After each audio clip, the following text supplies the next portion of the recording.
namoota hedduu as keessa inni kun mana warra dhumeeti.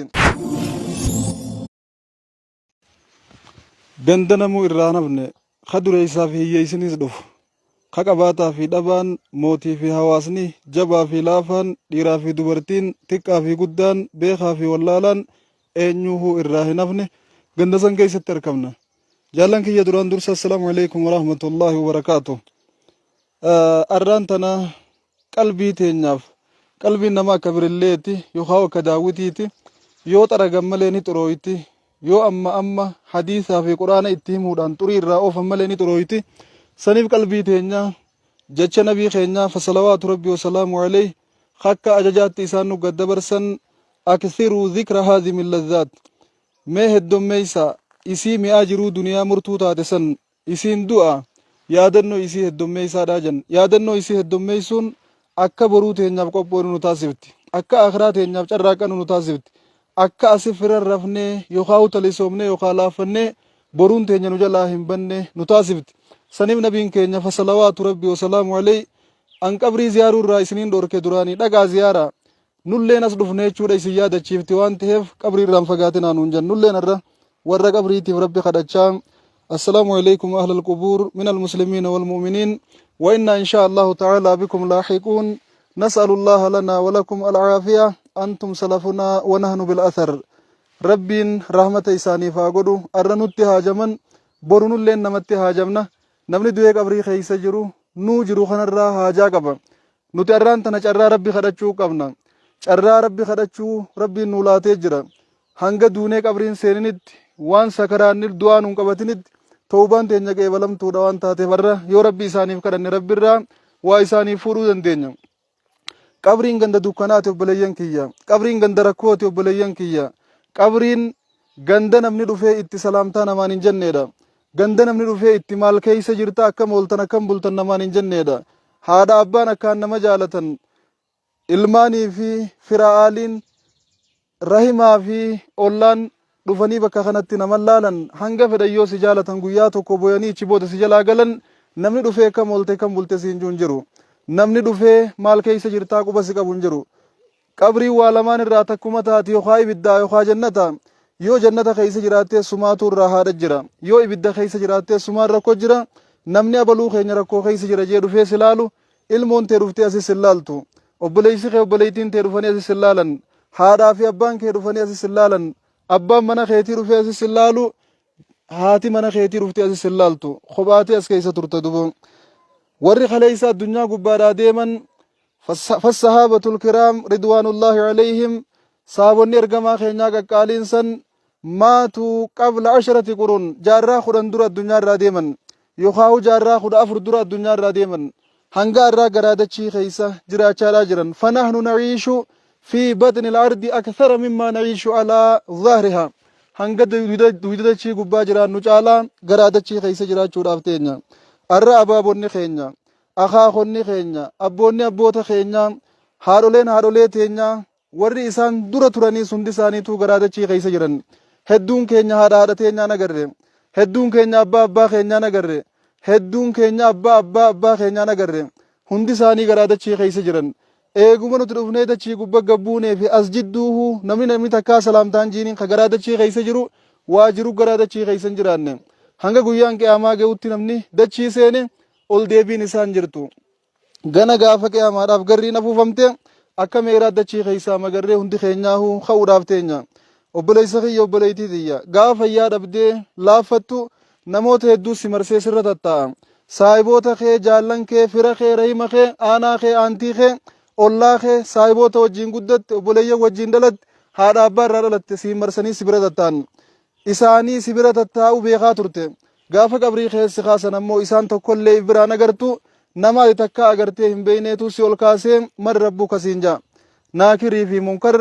lafaa si kaasanii si dammeeysanii qabrii keessatti ol si dhaabanii akka hadiisa bukaarii muslim keessa jirutti si teeysisanii man rabbuu kasiin jan dubo rabbiin kee eenyu siin jan yoo nama rabbitti amanii arraan tana khayrii dalagaa ture taate يثبت الله الذين آمنوا بالقول الثابت في الحياة الدنيا وفي الآخرة ورا سر تولتو دلغن ورا رتوكيچما ربي اگررن warra shirkii fi shakkii keeysaa bahanii tawxiidaan rabbi tokkichoomsanii rabbi gabbaraa turan warra waan dalagan hunda rabbumaaf jecha dalaganii tadhiisuu qabanis rabbi jecha dhiisaa turan isaan rabbiin asittis achittis jecha gaarii afaan kaaya man rabbuka gaafa janiin rabbi Allah rabbiin kiyya Allah isa tokkicha fakkaataa hin qabne isa tokkicha saahiba hin qabne kan dhalle kan dhalatin karabbii tokkicha subhaanahu wa ta'aalaa dhabamarraan harkamsiise rabbiin kiyya isa sani jee warri asirra gaarii dalage deebisaaf duboon munaafiqaa fi namni kaafiraa ka mushrikaa ammoo gaafa ol kaasanii gaafatan man rabbuka yoo janiin haa jee ka harreetti afaan banee hafa waan deebisuun qabu itti aansanii man nabiyyuka amantiin tehoo wamaa diinuka amantiin tehoo maali janiin tanalleen beeku nabiyyiin kee maali janiin kanalleen beeku karabbitti amane immoo nabiyyiin kee maali yoo janiin muhammadi salawaatu rabbi wasalaamu alayhi akkasit deebisan yoo amantiin tee maali janiin illee amantiin tiyya islaaminaadha jee deebisan kana ulaa jannataa bananii fi hanga ijjisaa laaltee gartu ballisanii fi irraa ballattee rakkoon qabriidhaan firaasha jannata keeysaa gad dhufe afanii fi hariira gubbaan uwwisanii fi nimna ummatal aruus hirriiba nama aruuza jiru yookaan hirriiba nama aruuza jiru hirriiba fakkaatu rafi jedhanii biraa deeman urgaa jannataatti mul'isanii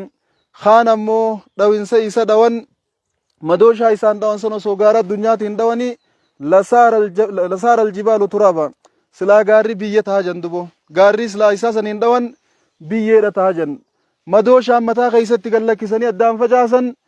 iyyan sannichi keeysaa iyyuu wanni hundi ni dhageeysi jannabiin keenya fasalawaatu rabbi wasalaamu alayhi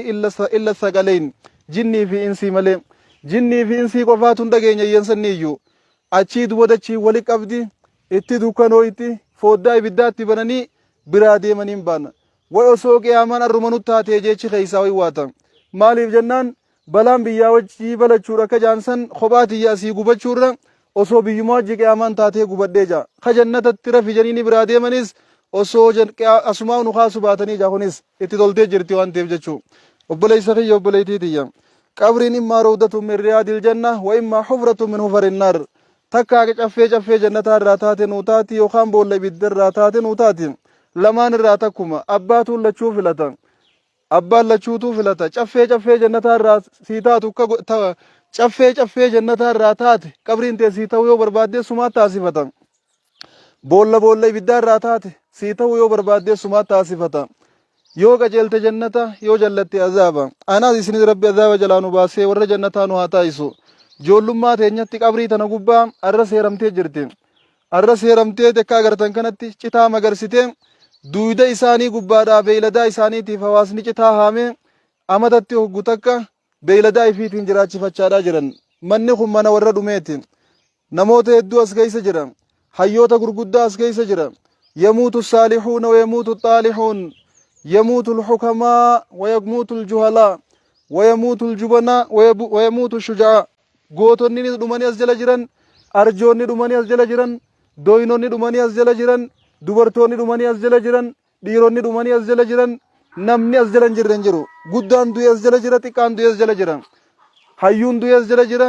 jaamaanis du'eetuma as jala jira namoota gosa hedduu kuma addunyaa isiillee baadhattee taa'u ni jirti qabrii tana jala nuti hin beeknu malee warra azabamu jiruutu jira warra immoo rabbiin jannata godhee fi rahaadha jiruutu jira namoota hedduu as jala jira